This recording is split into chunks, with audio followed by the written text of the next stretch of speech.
Much. Good morning, everyone. It is Monday, April 19th, and this is the regularly scheduled meeting of the Tennessee Real Estate Appraisers Commission. Let's see if we could go ahead and, Mr. Chairman, if we could get a call to order, I will take a roll call vote and then we can move into the agenda. Very good. We'll call this meeting to order with a roll call. Thank you, sir. Mr. Garrison. Here. Mr. Atwood. Here. Dr. Jane. Here. Mr. Bennett. Here. Mr. Mansfield. Here. Ms. Alexander. Here.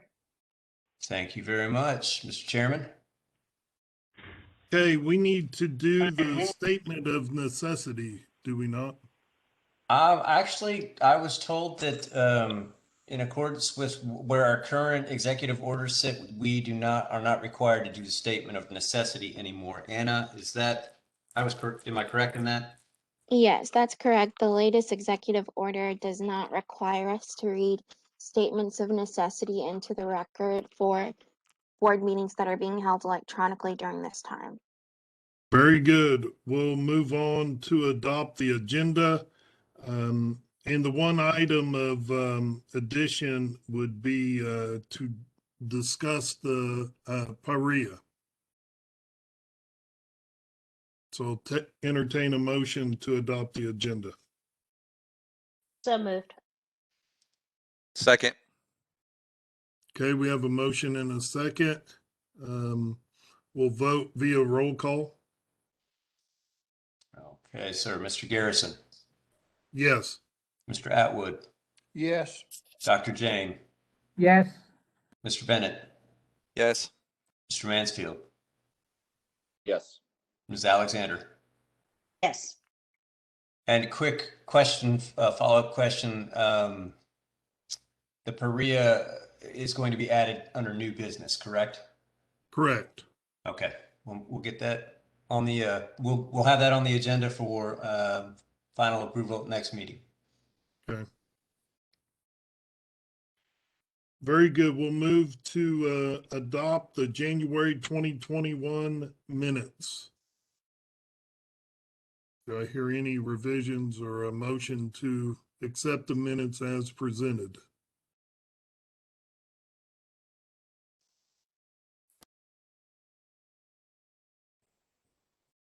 So moved, Mr. I'll Atwood. make a motion, we accept.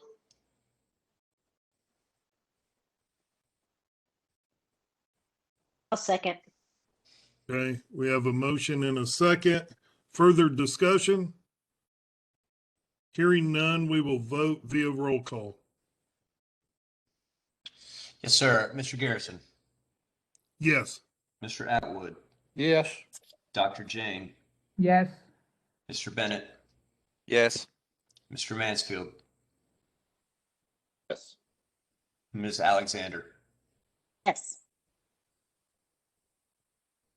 Motion or minutes are approved.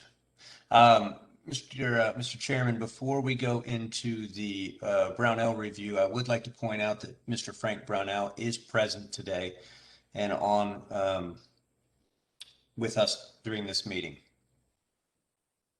Very good.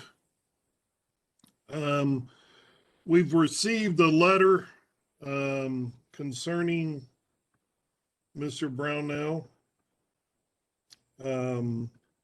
Mr. Brownell, would you want to make any statements? The only statement that I have is that I made a mistake 13 years ago. I'm trying to move forward, and that's about it. Very good, thank you.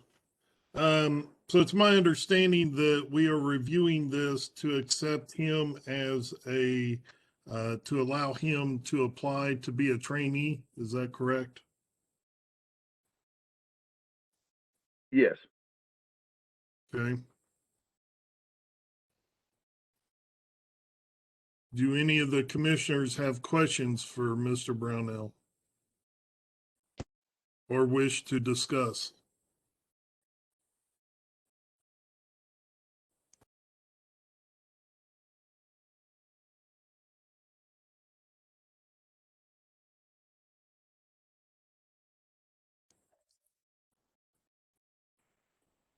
Mr. Brownell, it appears that you applied to be a trainee back in 2009. Is that correct?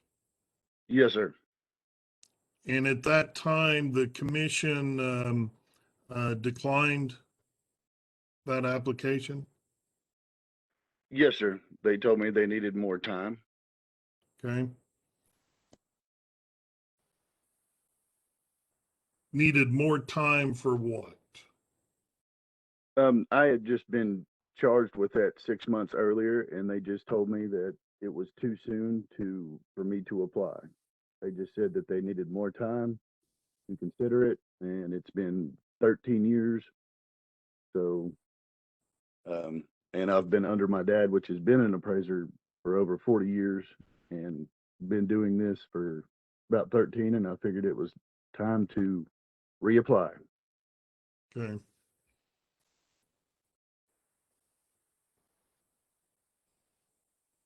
Does anyone else have any questions?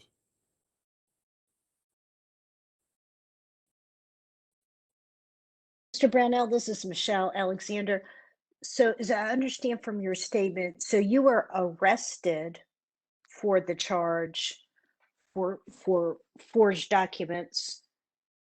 And what came of that arrest? I had to pay back the amount of the checks.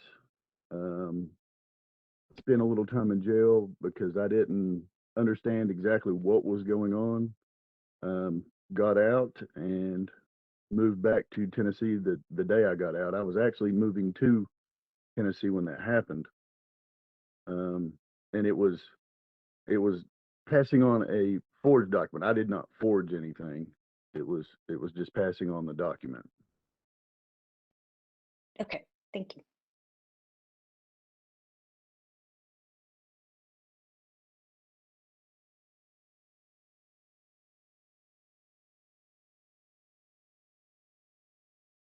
Any other questions or discussion? This is PK again. So what would be the monitoring, control, audit for your work, Mr. Brownell, if you proceed and are given the opportunity? Will there be checks and balances in place? Can you speak to that very briefly? Just a minute or two. Yeah. Are you asking me that question? Are you going to operate independently just by yourself, or will in a? No, I would be under my father, Frank Brownell III. Yeah, thank you.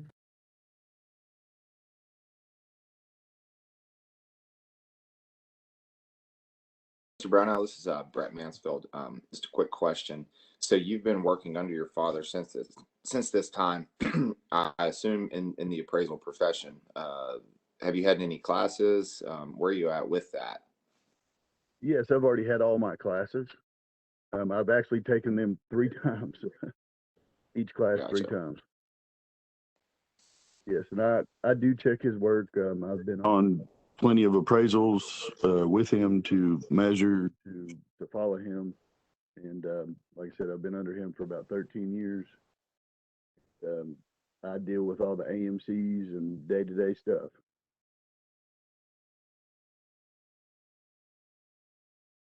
Under his supervision.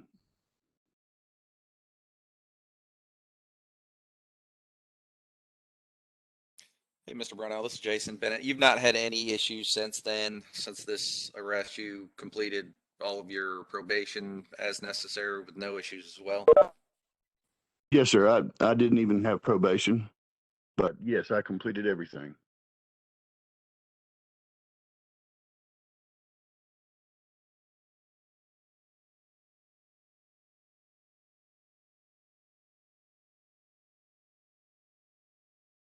Further questions or discussion?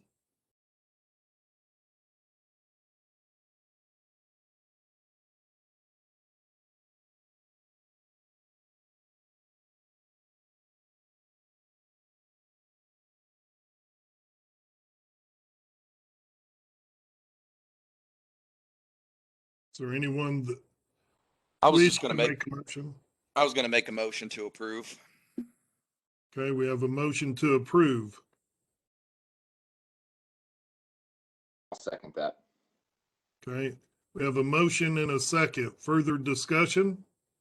If I could, sir, Mr. Chairman, if we could just get some clarification. I didn't see anybody's boxes light up for the motion and the second. Who made the motion and who was the second?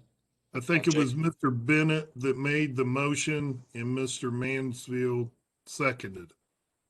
Correct. Okay, thank you. So we have a motion and a second. Further discussion?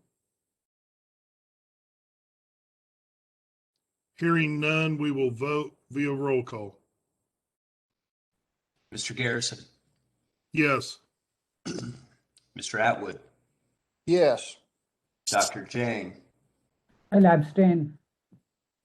Mr. Bennett, Yes. Mr. Mansfield, Yes. Mrs. Alexander. Yes. Thank you very much.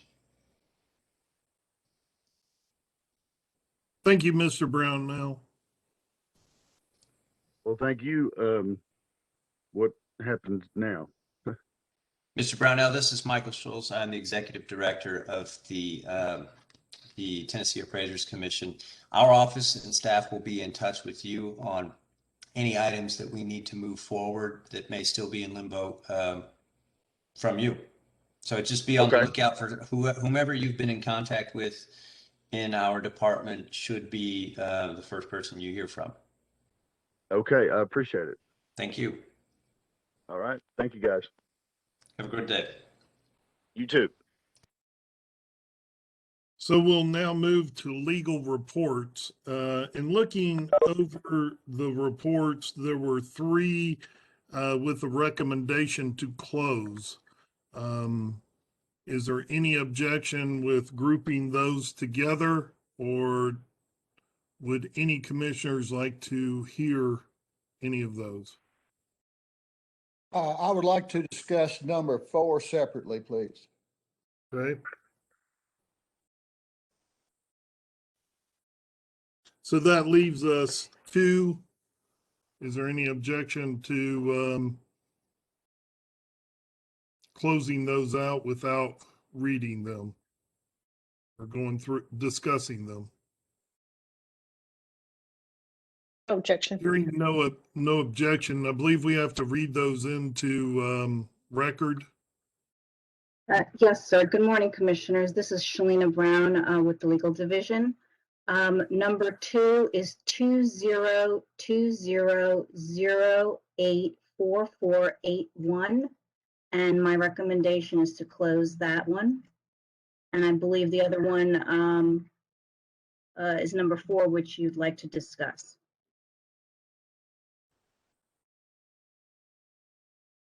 Okay, I was thinking that there was Number 3. Yeah. Number 3. Number 3. Oh, I'm sorry. I apologize. Number 3, 2021007951. My recommendation is to close that matter as well. Okay. We'll entertain a motion to close those 2 cases. I move we close those 2 cases. Okay, we have a motion to. Second, Mr. Atwood. Very good. Have a motion and a second. Further discussion? Hearing none, we will vote via roll call. Very well, Mr. Garrison, Yes. Mr. Atwood, Yes. Dr. Jane, Yes. Mr. Bennett, Abstain. Mr. Mansfield, Yes. Ms. Alexander. Yes. Thank you all. All right, we will start with number 1. Mr. Chairman, Yes. would it be possible for me to give a heads up to the staff that I would like for them to pull the previous history of number 1, 4, and 5, saying have that available, so we're not waiting on them to do that? Is that possible to do that? The previous history on all 3 of those? Sure, we could have that pulled as we're discussing. Carol, if you wouldn't mind pulling the history on them. 1, 4, and 5.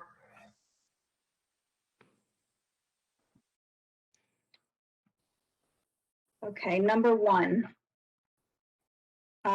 is 2020094221. This complaint was filed by a real estate appraisal management company against the respondent appraiser. The complaint alleges that the respondent's appraisal report is substantially non-compliant with USPAP state laws, federal laws pertaining to appraisal. The respondent alleges the following issues. A description of the proposed improvements and potential uses is not discernible. The improvements appear to be multi-tenant office warehouse facilities, but the valuation refers to other property types and uses. The highest and best use is not clear and does not correctly address the financial feasibility of the proposed development. The cost approach has the highest value indication and is higher than the value conclusion of the appraisal. The cost approach includes data from MVS and the developer's budget. The MVS data is based on an office building, which is not like the subject's proposed. The sales comparison is based on an analysis of 3 office building sales. The size adjustments appear to be backwards and the explanation is inconsistent. Comparables have such a wide range of value. The conclusions does not appear to be well supported. Comparables do not have a significant amount of warehouse space and do not appear to provide credible support of the conclusion. The income approach uses the 3 sales comparables as rent comparables. However, these are office buildings and not physically like the subject. The cap rate calculation does not appear reasonable or well supported. This matter was sent to an expert reviewer for review. The expert reviewer determined there were deficiencies with the appraisal report and the respondent did not comply with the USPAP.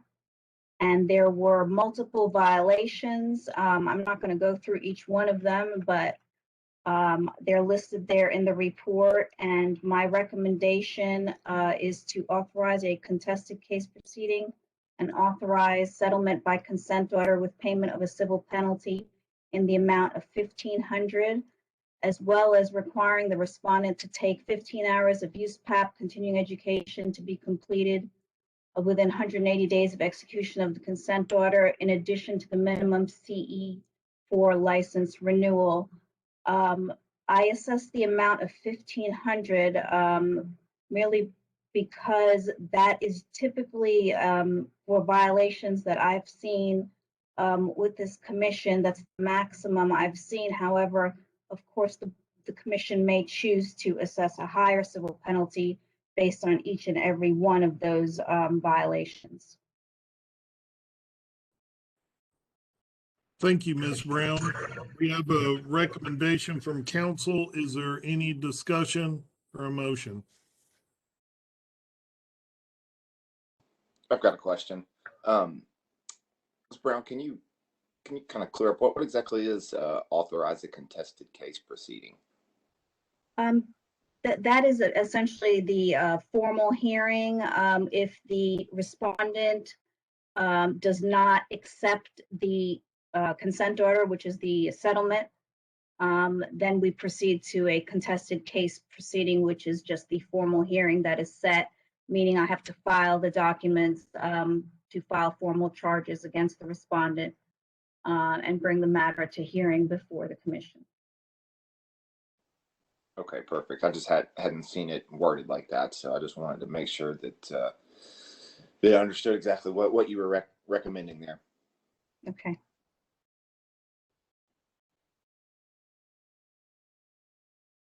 This is Michelle. It seems to me that the recommendation for education strictly for USPAP is insufficient. It seems like, given the review, the expert review of the report, that at a minimum we need to address a sales comparison approach class and an income approach class.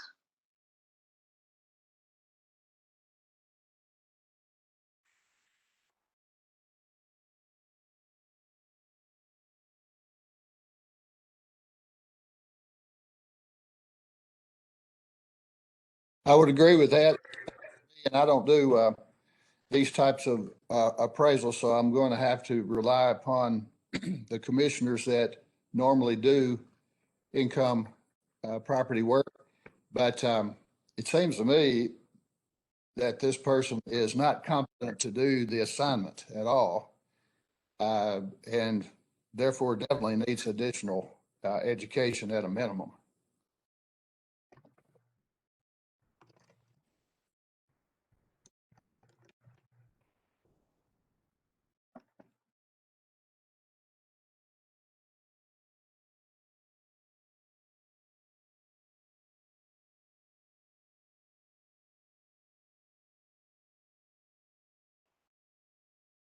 So would someone want to make a motion to add some education to this?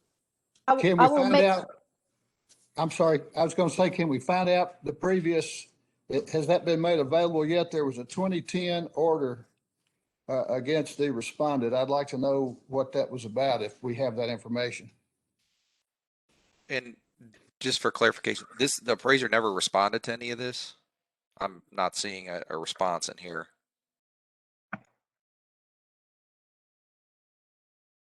Let me quickly check. We're still looking up that information. If you give me a moment.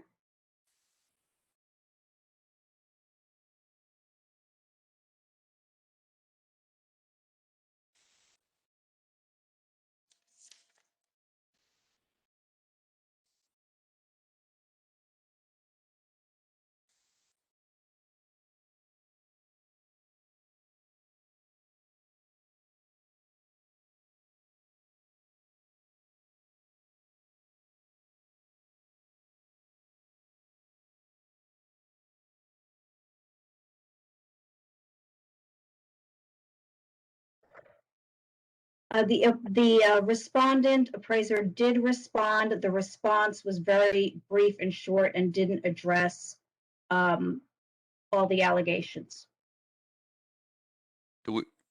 Is the response in here, or could we? I'd like to know what was said. The respondent just said that this was an appraisal of a proposed construction from plans and specs of a one-of-a-kind building to fit the owner's needs. The multi-unit building was supposed to be a warehouse on a lower level and an office area in the mezzanine. And that's the extent of the response. Thank you.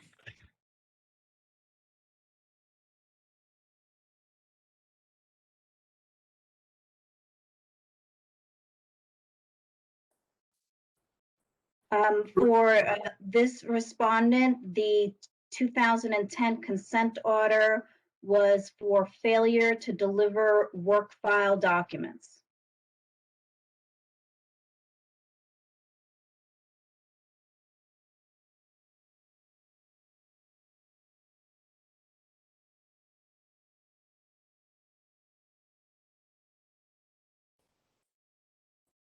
So in 2010, they didn't provide work file contents, but was there a charge against them?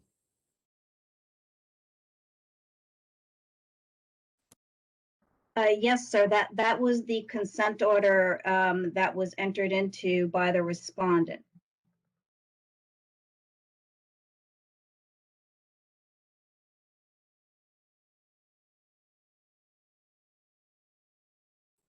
So as far as violations that may have occurred in 2010, does it specify what they were?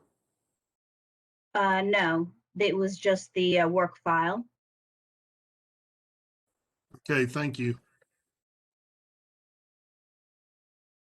So is there further discussion? Rex, what is your opinion on this? I'm looking through this, and there's a lot of major issues in this review. I mean, this isn't just one little thing here and one little thing there. There's um, some serious uh, errors in here. Like I don't know if he should be appraising commercial property at all. Yeah, I would agree with Mr. Atwood. There appears to be some competency issues. And actually, what I wrote down is education requirements pretty much covers the gamut, cost, sales, income, and report writing.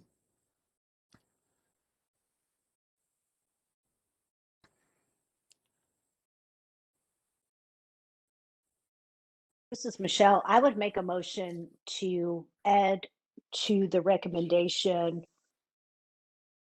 courses for sales comparison approach, income approach, report writing, and cost approach.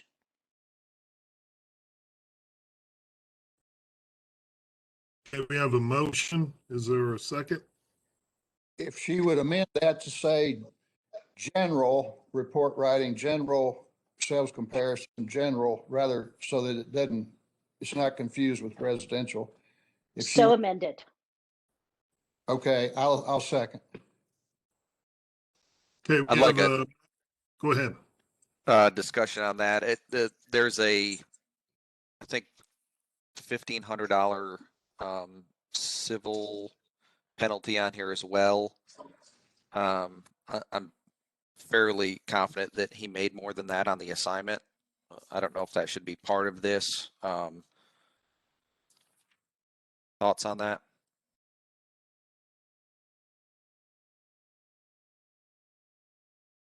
I think one other thing we should look at with the motion is the way that it's proposed right now is 180 days. If we're asking them to take 4 additional classes, is that feasible within that time frame? I believe that that's possible. And also, Commissioner, just to clarify, these 4 classes, how many hours? Are we talking about 15 hours total, or for each class, 7-hour class on each of them, or 4-hour class on each of them? I'm not sure of the exact class hour for each of the courses, but roughly, I've seen it between 4 and 7 hours on these courses. These would be 30-hour courses, I think, that we're recommending. For each course. Yes, with the exception of the use pack. Okay, thank you. So I would agree, Brett. I think 180 days may be too short of a time frame to get those 4 30-hour courses completed. So perhaps we need to extend that time frame to 1 year. That's 1 class per quarter plus USPAP.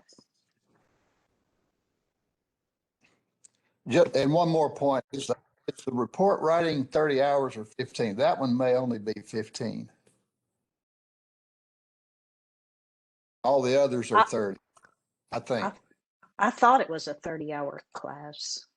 Okay, in the general category, I don't know. In residential, it's only 15, but in general, it could be 30. I believe that it is. Yeah, I think it is too. Okay. Are we all comfortable with this gentleman to continue, or I'm sorry, this appraiser to continue to write commercial appraisals for the next 12 months? I'm not.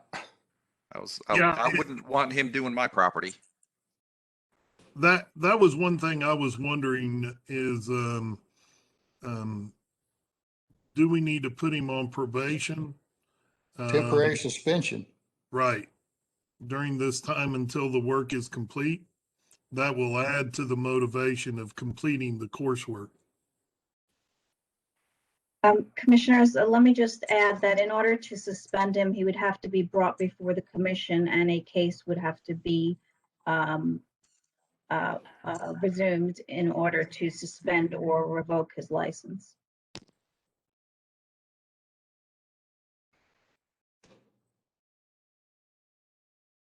Here's a thought. We're seeing one report here. And I guess I'll form this in a question. Do we move ahead with issuing these courses, ask for 3 additional reports to be reviewed, and consider the suspension at the July meeting? Could I frame that a little bit different? Sure, If we sure. we Yeah. could potentially ask for 10 reports that he's done over the last 24 months, and then we could pick 3 of them.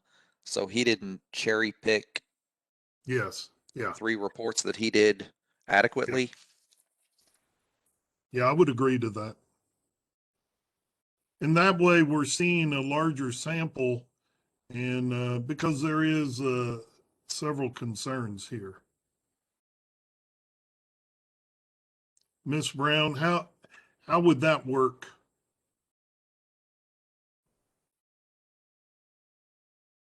Hi, so this is Anna. I just wanted to chime in for a second. So the point of discipline, regardless of what format it is in, if it is not a letter of warning or a letter of instruction, the respondent will have to agree to provide that information. If they disagree, it's because it's an offer of settlement. So if they disagree, then the matter would most likely proceed to a formal hearing before you and an administrative law judge. So if you're wanting to look at certain proposals over a time period, that I don't particularly see an issue with that being a form of discipline. But again, it would have to be something that the respondent would agree to. Does that provide more information? Yes. Okay.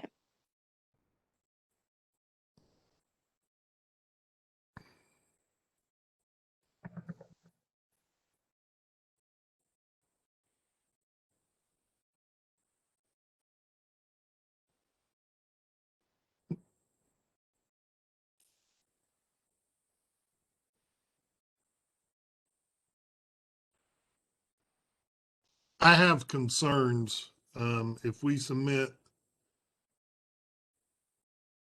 all the education. I would have to agree with Mr. Bennett. It's a concern that he is still practicing.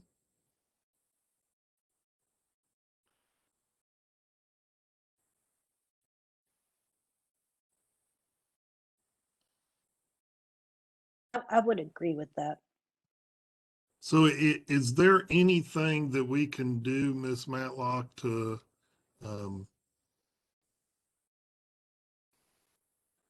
sort of put this in check?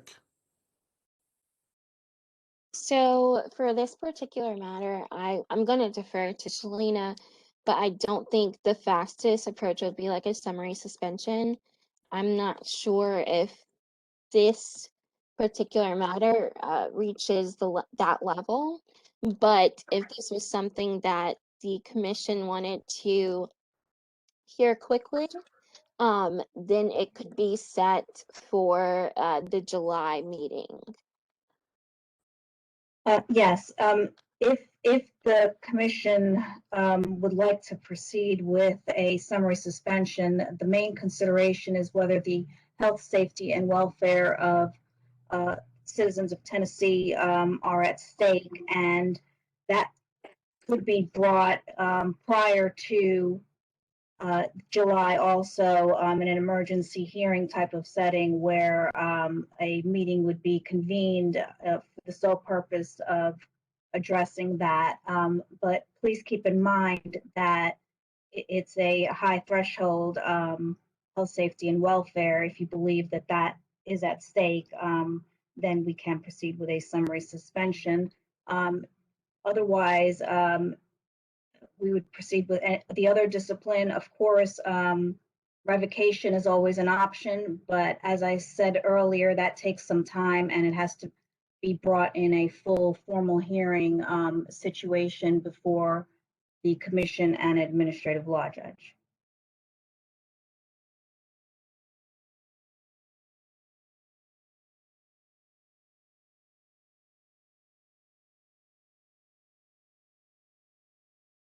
Can we issue a letter of warning, instruction, whatever we want to call it, identifying these courses that we are requiring, and then make a recommendation without a formal,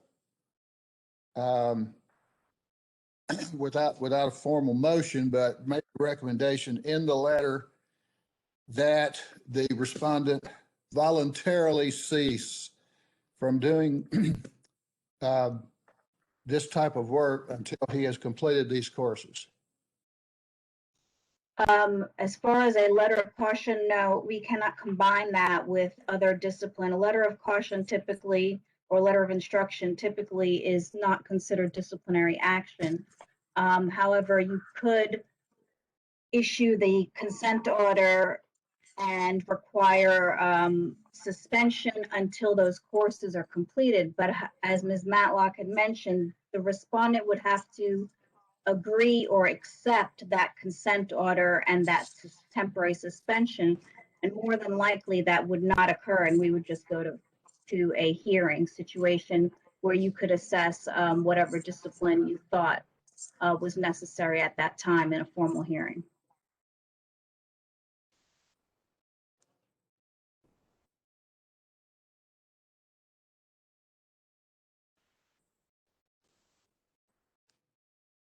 Currently, we have a motion to add 4 courses to what has been already recommended. Is there a second to that? Well, I had already seconded that. Okay, I couldn't remember if we had a second or not. Very good. So we have a motion and a second on the floor. My question is, do we still want to leave the $1,500 amount in there? Do we still want to do that as well?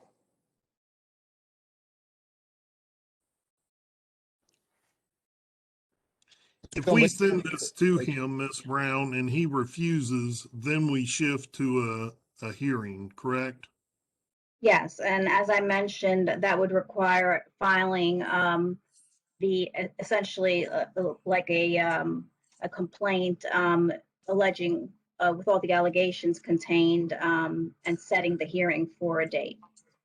Okay. How long does that normally take?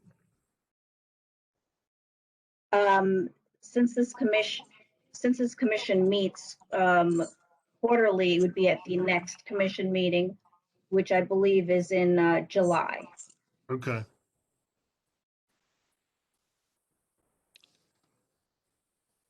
I would suggest we keep that in there, and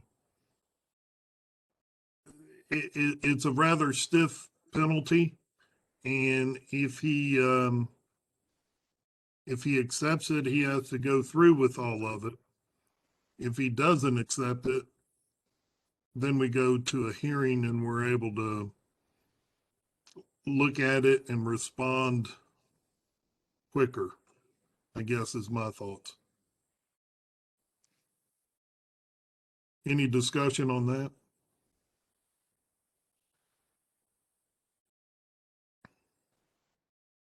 I agree. I think in addition to the education requirements, which we don't know in this day and environment, there are a lot of online options. Some civil penalty will bring the matter to more seriousness. Thank you.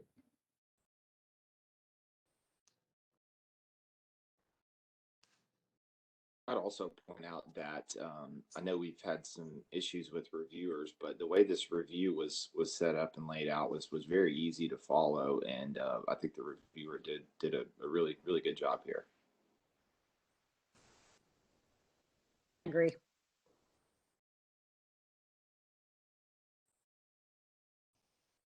So we have a motion and a second on the floor.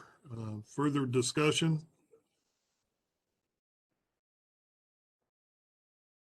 Hearing none, we will vote via roll call. Yes, sir. Yes, sir. Mr. Garrison, Yes. Mr. Atwood, Yes. Dr. Jane, Yes. Mr. Bennett, Yes. Mr. Mansfield, Yes. Ms. Alexander. Yes. Thank you very much. Thank you, Ms. Brown. I guess we move to number 4. Yes, sir. Number 4, 2021-011-351. We're still obtaining the history on this, the details. This complainant hired the respondent to complete an appraisal at the request of the lender. The appraisal was dated January 15th, 2021 and submitted to the lender. The complainant was advised that the lender wouldn't refinance the loan because of a zoning classification listed as Mr. Soisel. I'm sorry, specific zoning classification listed as quote 9-A1 close quote. And this apparently indicated that the home was a Section 8 affordable housing, government housing property. The complainant contacted the property assessor's office and was advised there's no code 9 in the county and the home should be zoned A1, which was agriculture and forestry, and there was no code 9 on the tax card. The complainant contacted the respondent and explained the issue the lender had, and that the lender had refused to fund the loan and requested a refund of the appraisal fee paid to the respondent. The respondent refused.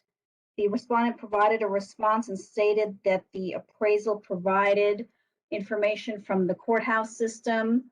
The copy of the courthouse record was provided within the appraisal report, and it clearly stated, quote, 9-A1, close quote, as the zoning. The appraiser reported this zoning in the report, and this is not unusual. There are many rural counties in Tennessee that report zoning in this way. There was no specific zoning in the area or in the state of Tennessee that indicates 9A1 is Section 8 housing.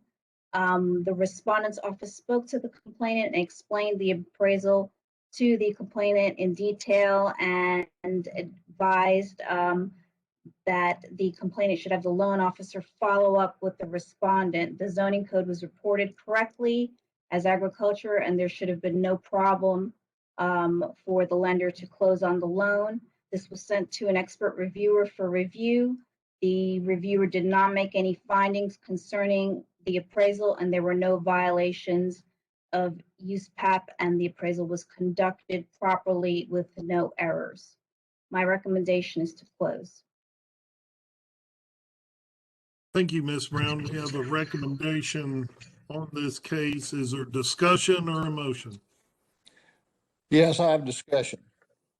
The expert reviewer does indicate that the zoning was mislabeled as 9A-1. The correct zoning is A-1. Therefore, there's several things that trouble me about this in that, first of all, the appraiser might have made a mistake. I don't know what they did, but seems to me like they used courthouse retrieval system as their basis for zoning. It's my experience in using courthouse retrieval that, you know, much of the time it has decent and accurate information, but also frequently it is inaccurate information that is placed in there. Sometimes it's old, dated, hasn't been updated. And maybe courthouse retrieval made a typo error here. I don't know what they did, but the appraiser chose to use it without verifying the actual zoning, which led to a report that's misleading. in my opinion. That is, the client, upon reading it, was misled into taking action to decline the loan. Therefore, and in my opinion, that decision was based on information that was incorrect. The zoning is crucially important to be correct, and had the, again, my opinion, had the appraiser actually looked up the zoning in the zoning office of the county or city where the appraisal is being done, or the planning commission, they would have found their mistake. So evidently they did not verify or use due diligence to come up with the correct zoning, which then led to a misleading report, in my opinion. And also my opinion is that there's no way that you can do adequate highest and best use if you don't know what the legal uses are under the correct zoning opinion. In this case, it was labeled incorrect. I'm having to conclude that the appraiser did not look up the zoning, did not look it up in recognizable sources that were reasonable, chose to use a source that is not always reliable. Therefore, I find several issues of use. I'll stop for a moment, cite those issues in use if I need to in just a moment, but I'll stop for a moment and let some of the other appraisers see if they agree or agree with my assessment here. Commissioners, let me just add, I have that discipline, prior discipline for this particular respondent. In 2012, a consent order was entered into by the respondent for a $2,500 civil penalty on 30 days. Within 30 days, they were to complete 15 hours of residential site valuation, as well as the cost approach courses. This was a complaint about the appraisal of a property with substantial errors resulting in a inflated value opinion. That was for 2012. The 2014 consent order was for action or omission involving dishonesty, fraud, or misrepresentation. There were 8 use PAP violations. The discipline assessed by the commission was 15 hours of coursework in residential site valuation and cost approach. The 2015 consent order issued and accepted by the respondent was a $2,500 civil penalty, 15-hour use PAP course, a 30-hour basic appraisal procedures course. There were 8 use PAP violations, including an ethics rule, a competency rule, and a record-keeping rule. The 2017 discipline assessed was a letter of warning to the respondent. There were 6 use PAP violations. One of them was for record keeping.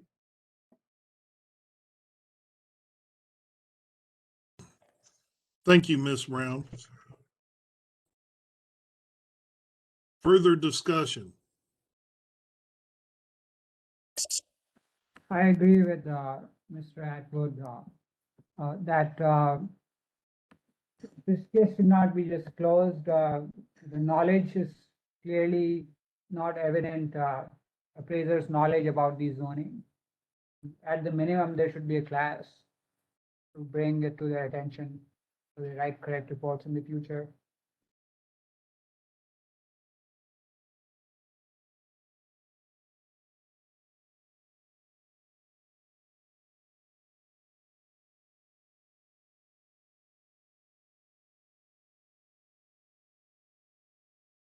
Further discussion?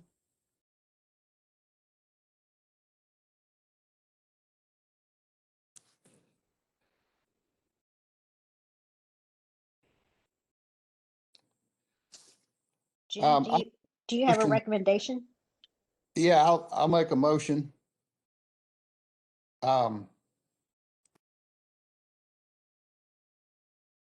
Wow, that history is really serious, isn't it?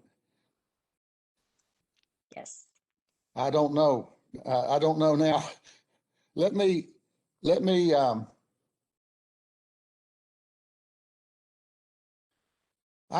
I'm going to make a motion that we assess a $1,000 civil penalty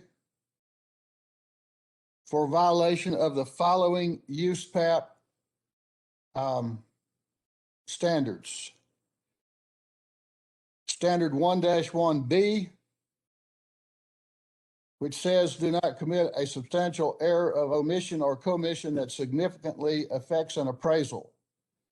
An appraiser must use sufficient care to avoid errors that would significantly affect his or her opinions and conclusions. Diligence is required to identify and analyze the factors, conditions, data, and other information that would have significant effect on the credibility of the assignment results. So that would be violation of Standard Rule 1-1B. I also cite Standard Rule 1-2E, where to identify from sources the appraiser reasonably believes to be reliable the characteristics of the property that are relevant to the type and definition of value and intended use, including location, physical, legal is my comment there. So we must identify accurately the legal characteristics of the property. I think that was violated here. In addition, Standard Rule 1-3B, we're to develop an opinion of highest and best use of the real estate. The comment says an appraiser must analyze the relevant legal, physical, and economic factors to the extent necessary to support the appraiser's highest and best use conclusions. Then one more. Standard Rule 2-1A, clearly and accurately set forth the appraisal in a manner that will not be misleading. Those are the violations of USPAP that I would cite and make the motion to assess a $1,000 civil penalty.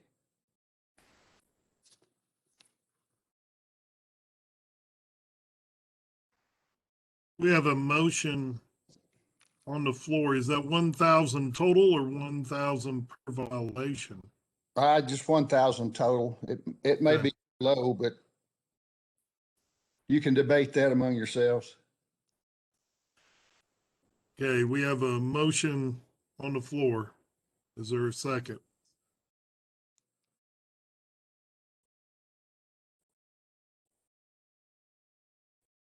I'll second it. Okay, we have a motion and a second. Further discussion. The motion is just for the civil penalty. Is that correct? Yes. You know, Mr. Mansfield, he's already taken all these courses and evidently hasn't learned a lot. So I don't know. I mean, the next step would either be either a higher civil penalty or, again, discussion of, is this appraiser qualified to continue?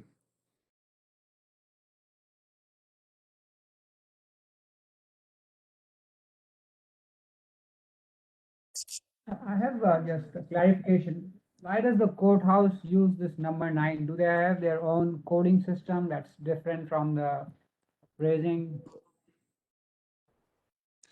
It's probably a typo.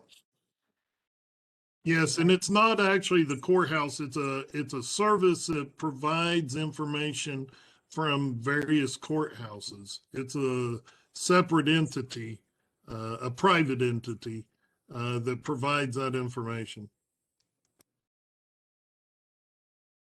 Thank you.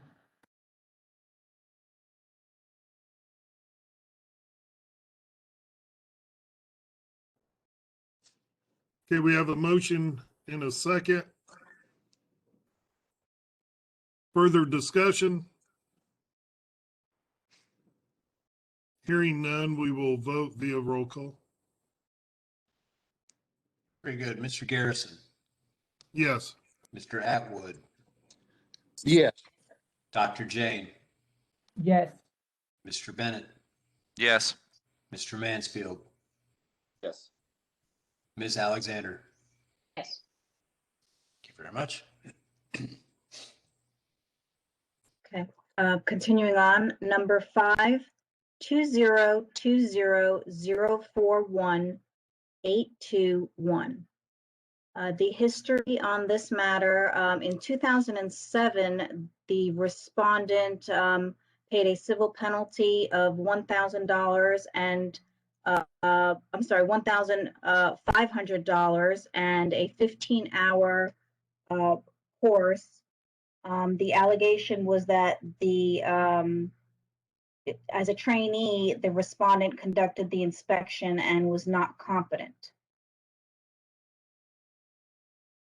I'm sorry, that was the 2009 consent order, was the $1,500 civil penalty. The 2007, a consent order was entered into and a civil penalty was paid, as well as coursework was completed. However, due to the age of that matter, there's no mention of the specifics of the violation. Essentially, I believe that this matter probably has been archived and it is not in our electronic database, so we don't have that information.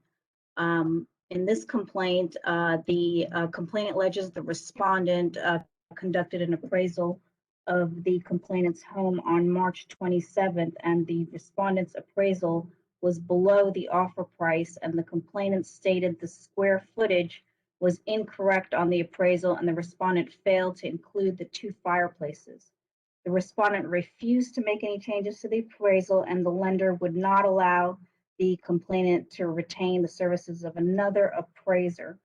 The respondent did provide a response and stated the appraisal couldn't be discussed with anyone other than the client and would have reevaluated the appraisal if requested to do so by the lender.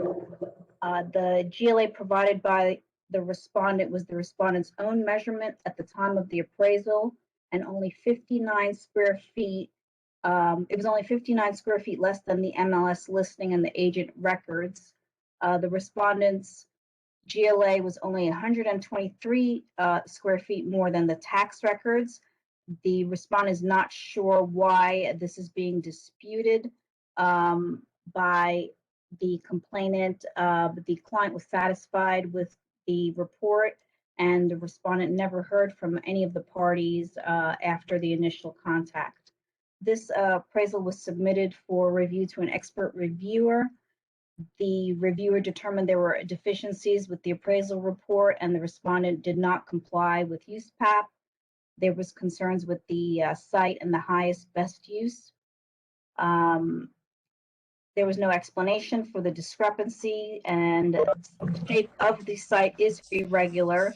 The expert reviewer found non-compliance with SR 1-1C, SR 1-2E1, and SR 2-1B.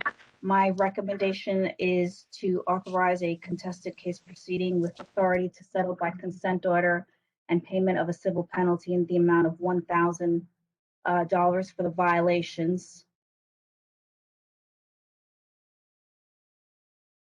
Very good. Thank you, Ms. Brown. We have a recommendation from council. Is there a discussion or a motion?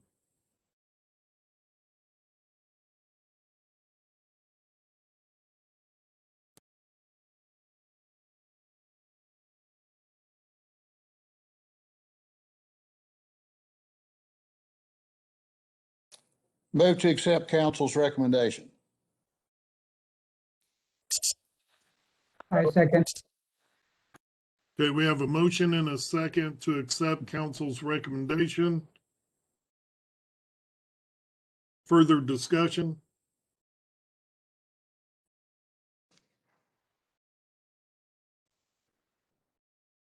Hearing none, we will vote via roll call.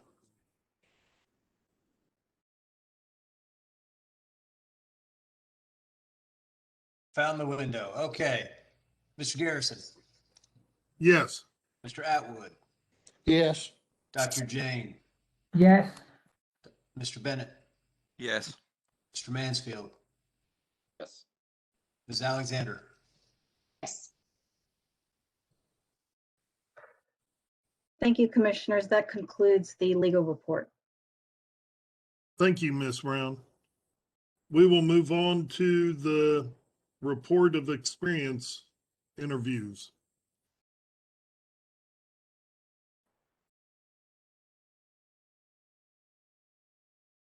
We have several.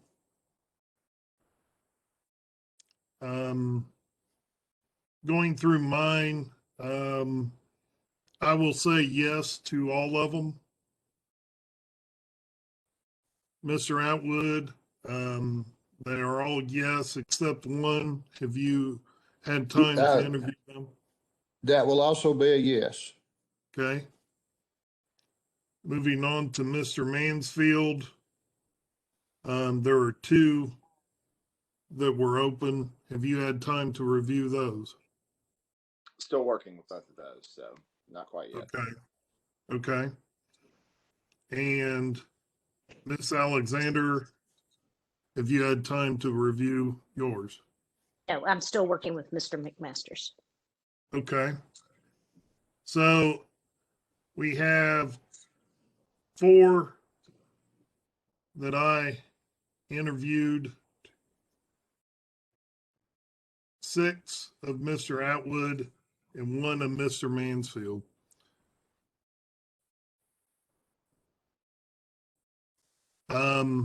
Do we want to submit all these as one motion? If so, I will entertain a motion. So move. Okay, have a motion to accept all of them. Is there a second? A second.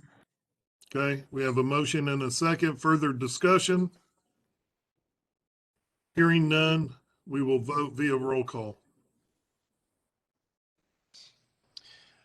Mr. Garrison, Yes. Mr. Atwood, Yes. Dr. Jane, Yes. Mr. Bennett, Yes. Mr. Mansfield, Yes. Ms. Alexander. Yes. Thank you very much.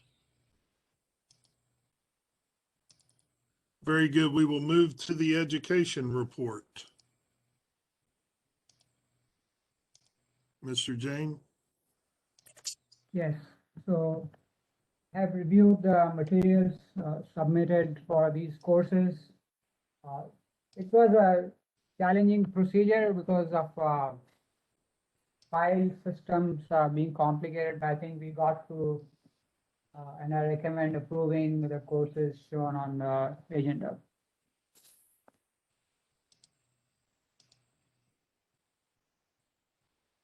Okay, we have the education report. It is my understanding, is there a motion to accept? Motion to accept. Okay. Second. Okay, we have a motion and a second. Further discussion? Hearing none, we will vote via roll call. Yes, sir. Mr. Garrison, Yes. Mr. Atwood, Yes. Dr. Jane, Yes. Mr. Bennett, Yes. Mr. Mansfield, Yes. Ms. Alexander. Yes. Okay, thank you very much. Very good. We are ready for the director's report. Okay, I have some items here. First, thanks to all of you who bear with us while we use SharePoint. I know it's not exactly the easiest system to use, and that there's frequent troubles with it, but thank you all for your patience in that. Next, I'd like to point you to your email inbox if you can, if you have access to it. Just late Friday, I received an updated version of the financials, which I've emailed to you while we've been in this meeting. So I'd be happy to go over the updated ones, or we can discuss the ones that are in your packet. But if you're unavailable to see it, I would just like to point out that as of the end of February, we currently have a $134,000 net surplus this year. Actually, we could probably round that up to 135,000, and we are currently in place with a $2.8 million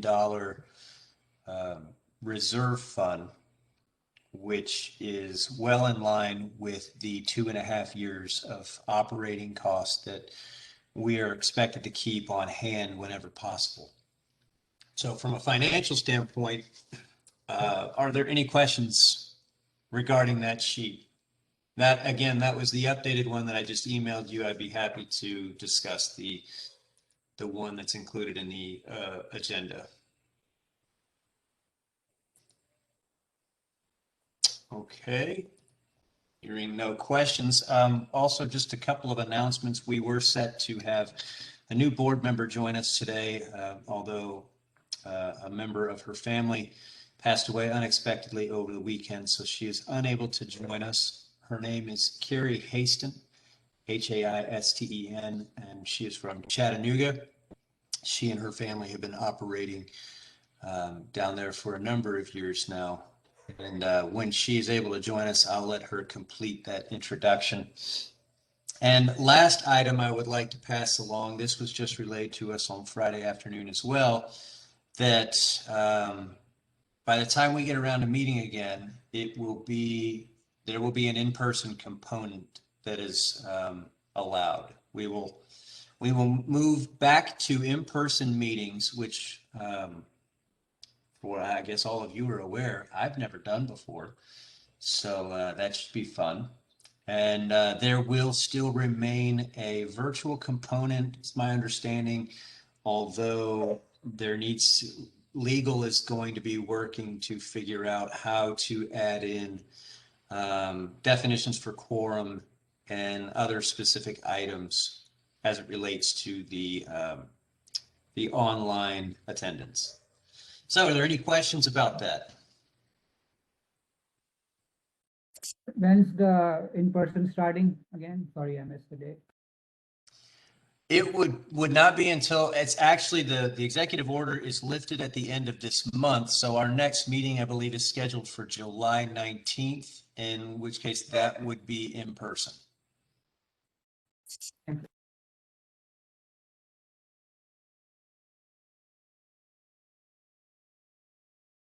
Very good. Thank you.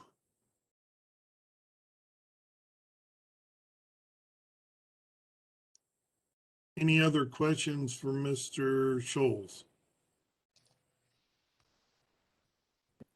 Mentioned there will be the online virtual component. I'll be interested in that for at least the next meeting.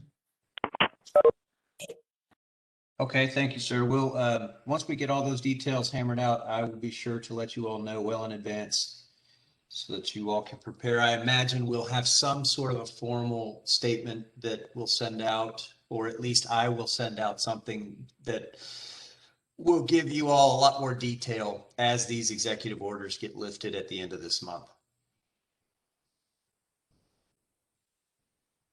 Very good. Thank you. That's all I have for you, sir.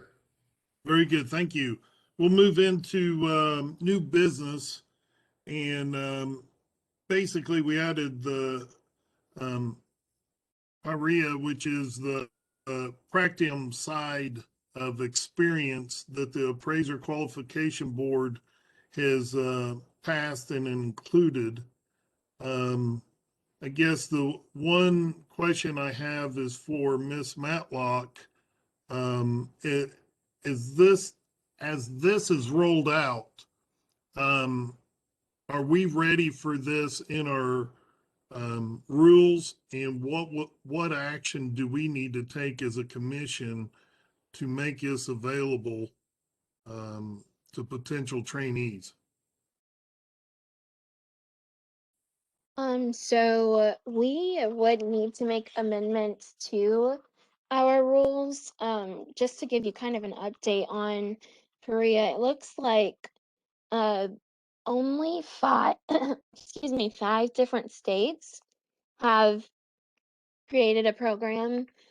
California is up to 1,000 hours. Colorado, Iowa, and Montana are full approval. And then Pennsylvania is up to 25% for certified residential and up to 15% of certified general. So it's a decision that is made based on the state. So I think for our commission, it would be a time to determine if we would like to incorporate this, and if so, how, what percentage, if any, we would want to do. So there's some latitude uh, afforded to this commission for this program. And it seems to be that we're still in the very early stages if we only have 5 states that are listed for approval.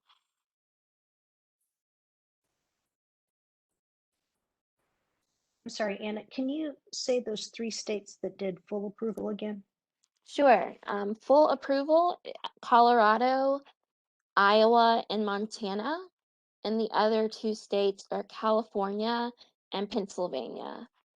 California is up to 1,000, Pennsylvania up to 25% for certified residential and up to 15% for certified general.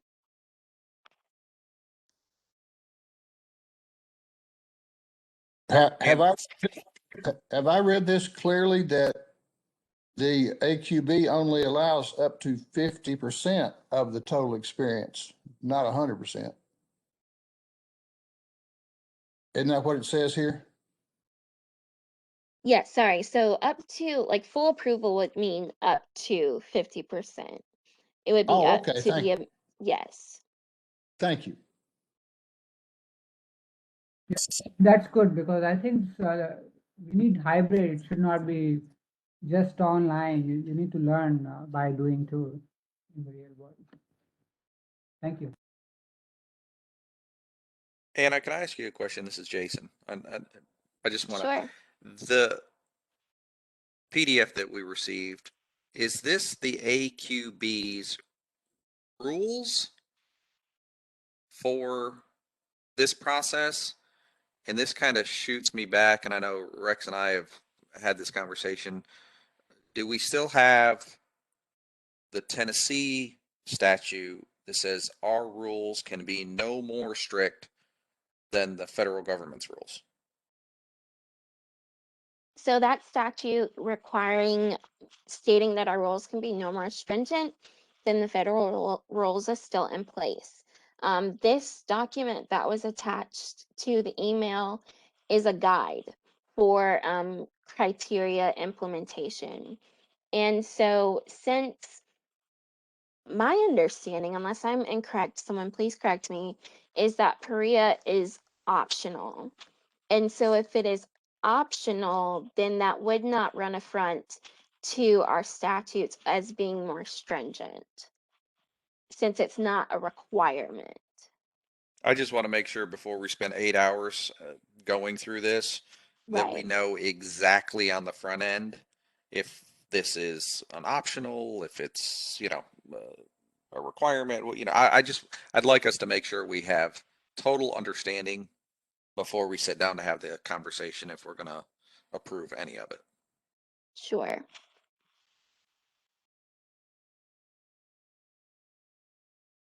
I basically wanted to get it in front of us so we could have some conversations and start doing some research,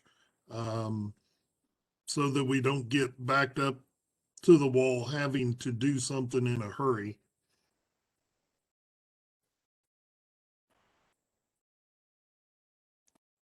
Mr. Chairman, this is Michael. I'll continue to keep this on the agenda. I'll move it from maybe a new business to old business section for next meeting.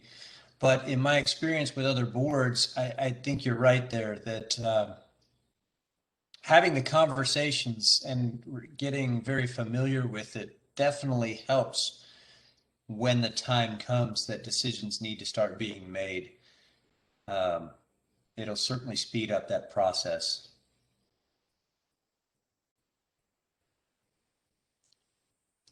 Thank you. If there's no more discussions, I will entertain a motion. I have one more I'd like to just bring up if I could, Rex. All right. And this may be for legal, it may be for administrative, I'm not really sure, but I think we should probably be taking a look at it when it finally comes out. The FTC has just settled. They did a consent agreement with the Louisiana Real Estate Appraisal Board based on how they hand down discipline. So I think that's maybe something that we should take a look at when we have the opportunity. They entered into the consent order on the 14th. Okay, I'll see if I can pull that information and send it to you all. I'll try and send it in advance of the meeting if the documents are public. Very good. Thank you.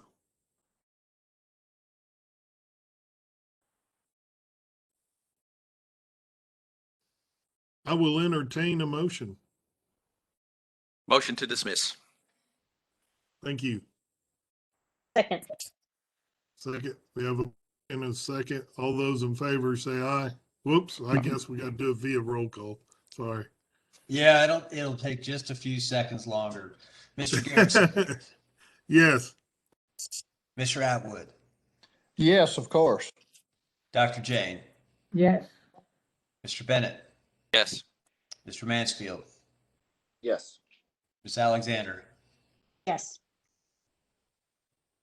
Thank you. I'm used to running an in-person meeting on a board locally. Thank you all. Thanks, guys.